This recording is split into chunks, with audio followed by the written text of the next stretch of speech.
दोस्तों आपने देखा और सुना भी होगा, जमीन के लिए सगे भाई परिवारजन आपसी बंटवारे में एक एक इंच के लिए आपस में लड़ लेते हैं और वर्तमान में तो यहाँ तक नौबत आ गई है, एक दूसरे की हत्या तक कर देते हैं और ये मामला कोर्ट कचहरी में चला जाता है और ये दुश्मनी पीढ़ियों तक चलती रहती है।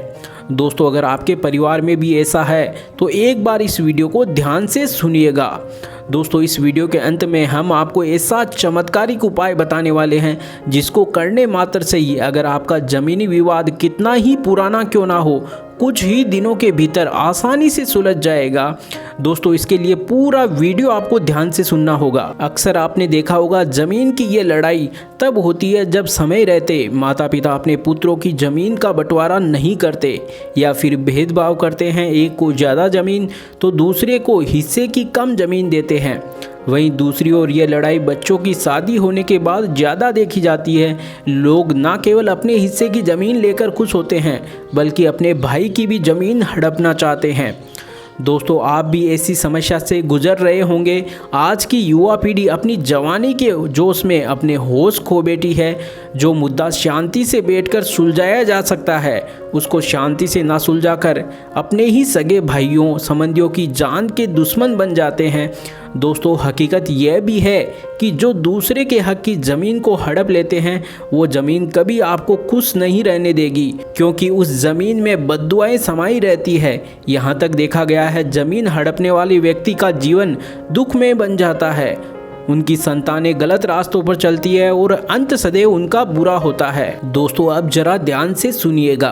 अगर आपको समुद्री यात्रा का आनंद लेना है तो अपने आप को समुद्र से ऊपर उठकर जहाज या हवाई यात्रा करनी होगी। ठीक इसी तरह संसार रूपी समुद्र में जब तक आप डूबे रहेंगे आपको हमेशा नई चुनौतियों का सामना करना पड़ेगा। अगर आप अपने जीवन को सुखमय व्यतीत करना चाहते हैं तो अपने आप को संसार रूपी सागर से ऊपर उठाइए। दोस्तों भाइयों की आपसी लड़ाई की प्रमुख वजह यही है कि हर माता पिता ये चाहते हैं कि मेरे बच्चे के हिस्से में ज़्यादा ज़मीन आए, लेकिन दोस्तों ये जान लीजिए कि आपकी वास्तविक संपत्ति आपके बच्चे ही होते हैं। अगर वो अपने जीवन में सफल नहीं होते हैं और गलत रास्तों पर चल पड़ते हैं तो ये संपत्ति या ज़मीन जाते ज़्यादा देर नहीं लगती। आपने देखा होगा पुराने किले महल जिनके लिए राजा महाराजा युद्ध किया करते थे, आज वो गढ़ और किले सुनसान पड़े हैं, वहाँ रहने वाला कोई भी नहीं है। ऐसे ही आप अपने पूर्वजों को देख लीजिए, कोई भी अपने साथ ज़मीन नहीं ले जा सका है जबकि वो भी इसके लिए लड़ते रहे। दोस्तों भले ही आपके हिस्से में कम ज़मीन आए लेकिन आपके बच्चे अपना भाग्य अपने साथ लेकर आए हैं। अगर आगे चलकर वो डॉक्टर, इंजीनियर या बड़े बिजनेसमैन बन जाते हैं तो उनके लिए ये ज़मीन कोई मायने नहीं रखती। आपकी असली संपत्ति आपका भाग्य और आपकी संतान है।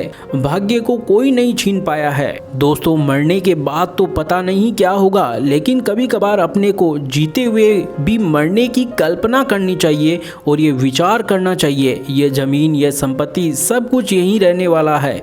इस पर हक जमाने वाले ना जाने कितने आए और कितने चले गए।